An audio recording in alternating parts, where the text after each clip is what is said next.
Olá, pessoal, tudo bem? Bem-vindos a mais uma aula. Eu sou a professora Natália e hoje nós estamos iniciando a nossa quinta aula da 24ª semana. Bom, hoje eu trouxe uma leitura um pouquinho diferente, tá? Hoje é sexta-feira, né? Na semana que vem, nós temos um feriado, né? No dia 7 de setembro, terça-feira. Então, o que é dia 7 de setembro? Você sabe? O que a gente comemora? Por que a gente tem esse feriado? Então, você sabe o que aconteceu no dia 7 de setembro de 1822? Bom, dia 7 de setembro de 1822 foi o dia da independência do Brasil. Vamos entender um pouquinho mais sobre isso? Por que independência? Então, eu trouxe para vocês um texto explicando, né, o que foi a independência do Brasil, tá? Então, nós vamos fazer essa leitura agora, ok?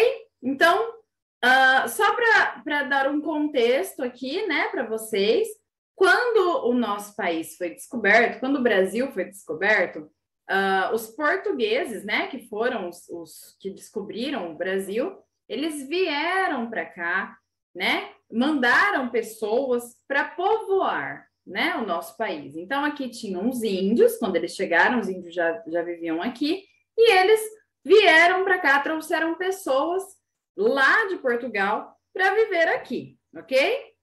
Então, eram eles que comandavam o Brasil, eles que mandavam aqui, o rei de Portugal, né, que mandava no que acontecia aqui no nosso país. Então, entendido isso, vamos começar a leitura do texto. Olha lá. Durante um tempo, Dom Pedro seguiu as ordens da corte portuguesa, mas acabou percebendo que as leis vindas de Portugal pretendiam transformar o Brasil novamente em uma simples colônia. Os políticos portugueses exigiram que Dom Pedro voltasse imediatamente para Portugal. Mas aqui no Brasil, os defensores da independência iniciaram uma campanha pedindo que o príncipe regente permanecesse em nossas terras. Então, aqui no Brasil, as pessoas já estavam defendendo essa independência, né? O que é essa independência? É sair, desligar de Portugal, né? Portugal continua sendo um país deles e o Brasil passaria a ser independente, seria um país independente, né? Então, dia 9 de janeiro de 1822, Dom Pedro recebeu um abaixo-assinado pedindo-lhe que ele ficasse aqui no Brasil, que ele não voltasse para Portugal. Ele atendeu ao desejo do povo, declarando: como é para o bem de todos e felicidade geral da nação, diga ao povo que fico. Com esse ato, Dom Pedro atendeu aos interesses dos ricos fazendeiros brasileiros, tá? Então, vocês já ouviram a falar, aqui na cidade tem a Rua do Fico, já ouviram esse nome? Rua do Fico? Então, o Fico, o dia do Fico, né? Esse momento foi por essa frase aí de Dom Pedro, tá? Então, em 9 de janeiro de 1822, ele declarou que, como era para o bem de todos e felicidade geral da nação, ele ficaria aqui, né? Então, diga ao povo que fico. Então, esse é o dia do Fico, tá? Por isso que nós temos a Rua do Fico, tá bom? Em homenagem a esse dia. Então, com esse ato, Dom Pedro atendeu aos interesses dos ricos fazendeiros brasileiros. Dom Pedro permaneceu no Brasil e esse dia passou para a nossa história como o dia do Fico. Os brasileiros continuaram em campanha política para que o Brasil se tornasse independente de Portugal. E no dia 7 de setembro de 1822, Dom Pedro fez uma declaração oficial de independência, afirmando, assim, seu acordo com os brasileiros. Nos meses seguintes, os brasileiros venceram facilmente o ataque das tropas portuguesas com o apoio inglês. Em pouco tempo, vários países da América, que já haviam se libertado do domínio europeu, apoiaram oficialmente a nossa independência. Dom Pedro tornou-se o primeiro imperador do Brasil, com o título de Dom Pedro I. O Brasil passou a ser uma monarquia, uma forma de governo que os poderes são exercidos pelo imperador-rei. Então, o Brasil passou a ter o seu próprio imperador, né? Seu próprio rei, né? se libertou de Portugal. Foi exatamente isso. Então, todo dia 7 de setembro, todos os anos, nós comemoramos essa independência. Nós comemoramos que o Brasil passou a ser um país livre, né? Ele não dependia mais das ordens de Portugal. Então, por isso, dia 7 de setembro, comemoramos a independência do Brasil. Certo, pessoal? Estou falando isso para vocês hoje. Por quê? Porque na segunda-feira não haverá videoaula, né? Segunda-feira foi dado como ponto facultativo, então não haverá aula nesse dia. Terça-feira é dia 7 de setembro, feriado, né? Então não tem aula também, porque é um feriado nacional. E nós retornamos nas nossas videoaulas na quarta-feira, dia 8 de setembro. Então, semana que vem nós teremos segunda e terça-feira sem videoaula, retornamos na quarta-feira, dia 8, ok? Então, por isso já estou passando para vocês o que é essa data. Ok, pessoal? Vamos lá. Então, hoje no nosso calendário, dia 3, né, de setembro de 2021, ou 3/9 de 2021, hoje sexta-feira, tá bom? Aqui no nosso cronograma, pessoal, eu coloquei, nós teremos 2 aulas em uma, tá? Então, nós teremos a aula de hoje, sexta-feira, dia 3, né, aula de português, sequência didática 1, relatos pessoais, dando voz aos sentimentos, aula 2, entendendo melhor os relatos. E também teremos a aula do dia 6, que agora foi considerado ponto facultativo, né? Mas quando nós fizemos esse cronograma, não era ponto facultativo, então por isso a aula está aqui e nós faremos essa aula hoje junto, tá bom? Junto com a aula de hoje mesmo, né? De sexta-feira. Tá bom? Então, hoje nós faremos 2 aulas. A aula 3 também, identificando informações nas narrativas pessoais. Então, hoje teremos aulas nas páginas 3, 4, 5 e 6. Combinado? Então, podem colocar a data de hoje, dia 3, nessas páginas todas que nós temos aí, da página 3 até a página 6, que nós já vamos começar. Combinado? Como vocês já estão acostumados, ultimamente nós estamos tendo aulas com muitas leituras, né? Então, hoje nós vamos ter mais uma leitura. Essa leitura inicial que nós vamos fazer, ela é continuação da aula anterior. Vocês se recordam? Na aula anterior, nós tivemos uma notícia, né? A notícia era sobre o ciclone. Vocês se lembram? Aquele ciclone Idai que atingiu a África, né? Mais especificamente, tivemos notícias de Moçambique, vocês se recordam? Então, um país africano, né? Que foi atingido aí pelo ciclone.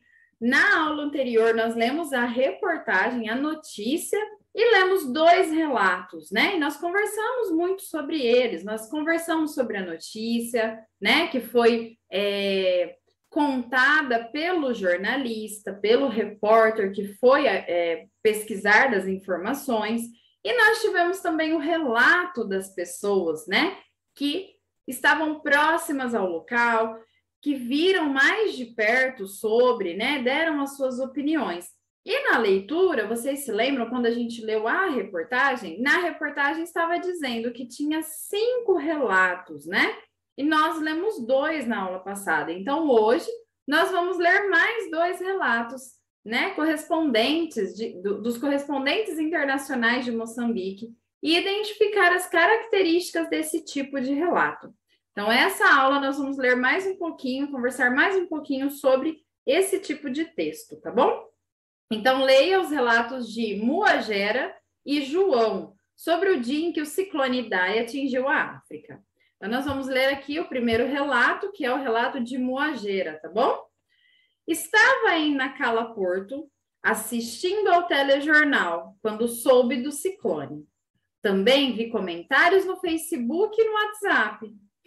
As pessoas que presenciaram a passagem do ciclone estão em uma situação terrível, sem casa, roupa, comida, eletricidade e dinheiro.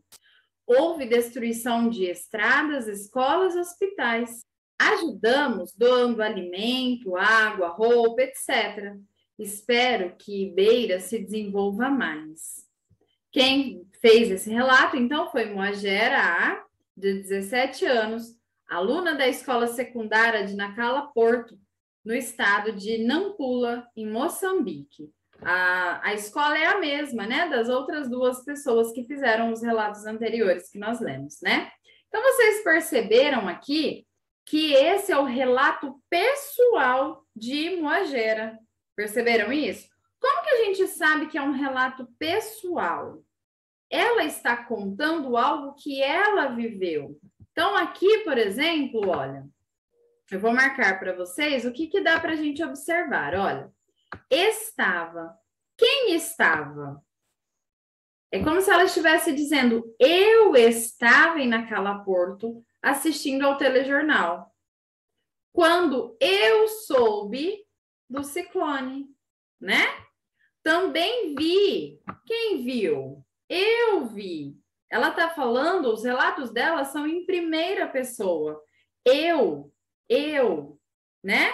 Nós temos, quando a gente fala, né? Quando a gente conta alguma ação, né? Vi, falei, estava, comi, bebi. A gente conjuga isso, a gente fala isso de determinadas formas. Por exemplo, quando eu estou falando de mim, eu estou falando em primeira pessoa. Eu estava, eu comi, eu bebi. Quando eu estou falando de outra pessoa, eu posso dizer ela estava, ela comeu. Já é diferente de eu comi, tá vendo? Ela bebeu, eu bebi. É diferente, né? Então, quando eu falo de relato pessoal, eu falo em primeira pessoa, eu falo no eu, né? Se tem mais de uma pessoa e eu estou envolvida, eu uso nós, né? Nós também é primeira pessoa, mas do plural, quando tem mais de uma pessoa junto além de mim. Mas eu uso a primeira pessoa porque eu estou participando, vivenciando essa ação, tá? Então, aí eu já sei que é um relato pessoal, aí eu já sei que ela está contando algo que ela viveu, tudo bem? Vamos entender um pouquinho mais aqui na fala do João, olha lá, ó. Moro em Maputo e fiquei sabendo do ciclone pelas notícias. Olha lá, a gente já tem aqui a primeira dica, ó, moro. Quem que mora? Quem? Quando que a gente fala moro? Eu falo você moro? Não, eu falo eu moro. Então, ele está contando um relato dele, olha. Eu moro em Maputo e fiquei sabendo do ciclone pelas notícias. Apesar de não conhecer ninguém nas áreas atingidas, fiquei, olha lá, quem? Eu, né? Eu fiquei. Fiquei muito triste e me senti muito mal, tá vendo? Existem pessoas que ficaram sem nada, sem ter onde dormir. O governo precisa criar mecanismos para se prevenir de tragédias como essa. Quem falou isso foi João M., de 20 anos. Então, vocês perceberam que nas duas falas, né, nos dois textos, a gente tem um relato em primeira pessoa. Então, as pessoas estão falando da sua visão, da sua experiência, da sua vivência. Então, isso é um relato pessoal, né? Aqui nós temos dois relatos, né, de jovens que não estavam no local do acidente, né, do ciclone, mas estavam próximos a ele, né? Aqui em Maputo, se eu não me engano, é uma cidade grande, né? Lá de Moçambique. Então, é interessante ver o ponto de vista, porque eles não estão na situação em si, mas eles estão muito próximos e eles estão vendo o que está acontecendo, né? Eles viram as pessoas passando necessidade, eles viram a destruição que foi causada, tanto que ali na escola, né, na escola secundária de Nacala Porto, eles estavam juntando materiais, né, roupas, calçados, para levar para essas pessoas, porque elas perderam tudo, né? Nós lemos isso também na aula passada, nos outros relatos. Perderam casa, roupa, comida, não tinha eletricidade, não tinha dinheiro, né? As pessoas estavam em uma situação muito difícil, tá? Então, esses são os relatos pessoais. Só para relembrar aqui, está no jornal Joca, né? Olha lá. Foi em 5 de abril de 2019, foi acessado em 24 de outubro de 2020. mas aconteceu e foi relatado no jornal em 5 de abril de 2019. Tudo bem, pessoal? Muito bem. Então, agora nós vamos entender mais especificamente o que é um relato de memória. Olha lá, foi retirado do site, né, Wikipédia. Então, chama-se relato de memórias o gênero de literatura em que o narrador conta fatos da sua vida. É tipicamente um gênero do modo narrativo, assim como a novela e o conto. Porém, essa classificação é predominantemente atribuída a histórias verídicas ou mesmo baseada em fatos. Diferencia-se da biografia. Olha lá, acabei de falar isso para vocês. Pois não se prende a contar a vida de alguém em particular, mas sim narrar as suas lembranças.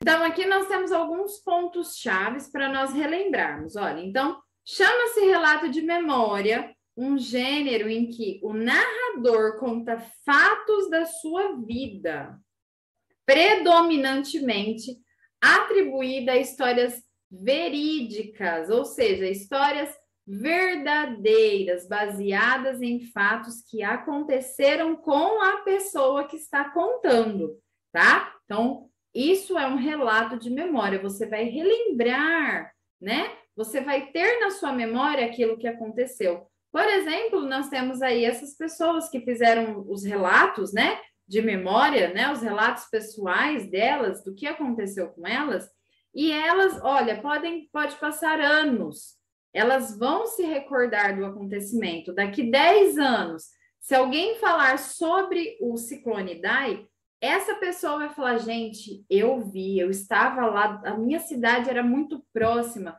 eu vi o que aconteceu, foi muito triste, as pessoas sofreram. Ele vai ter o que contar, vai ficar na memória dele, né? Deles, todos que passaram por isso, tá? Então, isso é um relato de memória. Então, são atribuídas a histórias verídicas ou baseadas em fatos que aconteceram, né? Realmente com a pessoa, né? Então, após a leitura e análise da definição, reflita: os relatos de Moagera e João podem ser classificados como relatos de memória? O que vocês acham? Vocês acham que esses dois relatos que o livro trouxe aqui hoje para vocês podem ser classificados como relatos de memória? Eles se enquadram nisso que nós acabamos de ler, né? O narrador contando fatos da vida dele mesmo, a pessoa que está contando o que aconteceu com ela. Esses dois relatos que nós lemos, se encaixa nisso? Se encaixa, né, gente? Por quê? O que vocês acham? Por que ele se encaixa nisso? O que faz ele se encaixar nisso? Olha lá, é uma memória, né? Eu coloquei aqui para vocês, olha, é uma memória, é um fato vivenciado por eles. Eles estavam vivenciando tudo aquilo, muito próximos, né, daquilo que aconteceu. Também está em primeira pessoa, que foi o que eu falei para vocês. Eles estão contando muito o que aconteceu com eles. Então, eu vi, eu estava, né? Eu, enfim, assisti, né? Então, eles estão contando sempre no eu. E pode acontecer também de ter um nós. Lembra que eu falei para vocês? Que é a primeira pessoa também, mas do plural, né? Então, se estivéssemos eu e o João no momento, a gente estivesse contando essa história, então nós usaríamos o nós, né? Porque nós dois estávamos ali, nós vimos, nós é a primeira pessoa do plural, tá? Então, normalmente ali nós vimos muito eu, né? Eu vi, eu assisti, então já por aí a gente já sabe que é um relato pessoal, né? Um relato de memória. O relato está no passado, né? Então, tudo isso que aconteceu, que eles estão contando, já aconteceu. Eles estão relatando algo que já aconteceu, está na memória deles, né? Então, está no passado. E eles passam o sentimento deles sobre o acontecimento. O que eles sentiram, como eles viram, como eles passaram por isso. Então, sim, é um relato de memória, sim. É um relato pessoal também, né? Porque eles estão falando tudo aquilo que eles vivenciaram. Tudo bem, pessoal? Então, vamos seguir aqui na aula 3, identificando informações nas narrativas pessoais. o que vamos aprender? Nesta aula, você vai conhecer outro tipo de relato. Olha lá, um outro gênero, hein, gente? Irá pensar sobre o que é uma narrativa em primeira pessoa, nós já estamos falando mais ou menos sobre isso, né? E identificar algumas informações nesse tipo de texto.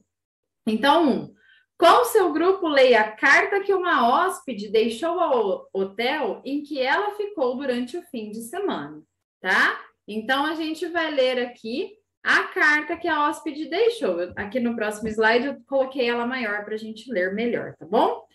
Prezado gerente do Hotel Hospedar, sou a hóspede do quarto 36 e estou escrevendo para relatar a minha experiência deste final de semana. Eu gostei bastante do quarto. A cama era grande e macia e os travesseiros fofinhos. Porém, o chuveiro não estava esquentando muito bem. Eu liguei na portaria, mas não consegui resolver o meu problema e por isso fiquei um pouco frustrada. Achei a área externa confortável e com bastantes brinquedos para os meus filhos brincarem. Gostaria de dar uma sugestão. Vocês poderiam colocar alguns livros para as crianças e os adultos poderem ler sentados na grama e relaxarem. O fim de semana foi divertido e passei momentos especiais com a minha família. Nós nos divertimos muito. Minha filha disse que quer voltar em breve. Obrigada pela atenção. Atenciosamente, Letícia. Então, vocês perceberam que isso aqui é um tipo de carta, né? Nós temos aqui, olha, prezado gerente do Hotel Hospedar. Então, nós temos aqui uma saudação inicial, nós temos também o destinatário, né? Então, prezado já é uma saudação e o destinatário é o gerente do Hotel Hospedar, concorda? Olha lá. Esse é o destinatário, né? Para quem foi enviada essa carta. Depois nós tivemos a mensagem, né? E no final nós tivemos uma despedida, né? Olha lá, atenciosamente, e o remetente, que é a Letícia, né? Então é um tipo de carta. Mas é uma carta comum, como a gente já estudou? Não, né? É uma carta mais pessoal, não é? Que nos leva a entender que isso é uma narrativa pessoal. Como que eu sei que é pessoal? Que a pessoa está contando algo pessoal, algo dela. O que vocês entendem aí? Nós temos alguns sinais, não temos? Olha lá, começa aqui na primeira palavrinha, sou, sou. Quando que eu uso sou? Eu falo você sou? Não. Ele sou? Não. Eu sou. Não uso eu antes do sou? Eu sou. Então, aqui eu já vejo que está em primeira pessoa. É o narrador, né? Que está contando algo que a própria pessoa vivenciou, né? Então, ela está relatando algo que aconteceu com ela. Então, sou hóspede do quarto 36 e estou escrevendo para relatar a minha experiência deste final de semana. Olha lá, minha experiência. Mais uma vez, é a minha, sou eu, né, que estou contando. Depois eu tenho aqui, ó, eu gostei muito. Eu liguei, olha lá, achei, quem achei? Eu achei, né? Olha, os meus filhos, olha lá que ela usa. Ela tá usando tudo, olha, eu gostaria. Às vezes está oculto o eu, né? A palavra eu. Mas quando a gente lê o verbo, né? Que no caso a gente está trabalhando com verbo, quando a gente lê, verbo indica uma ação, né? É verbo aquilo que é uma ação, que a gente faz alguma coisa com aquilo. Então, é uma ação, ó, ligar, eu liguei, né? É uma ação, eu gostei, os meus filhos, eu gostaria, tá vendo? Minha família, nós, olha lá o nós, eu já falei para vocês, né? Também a primeira pessoa, mas do plural, né? Nós, eu e mais alguém, né? No caso aqui é ela e os filhos, né? Então, ela está usando esse nós para representar que, além dela, tem os filhos também, né? Minha filha, né? Tudo isso nos leva a entender que é um relato pessoal. Ela está contando algo que aconteceu com ela. Essa carta é uma narrativa pessoal, né? Então, vamos entender mais o que é uma narrativa em primeira pessoa. Olha lá.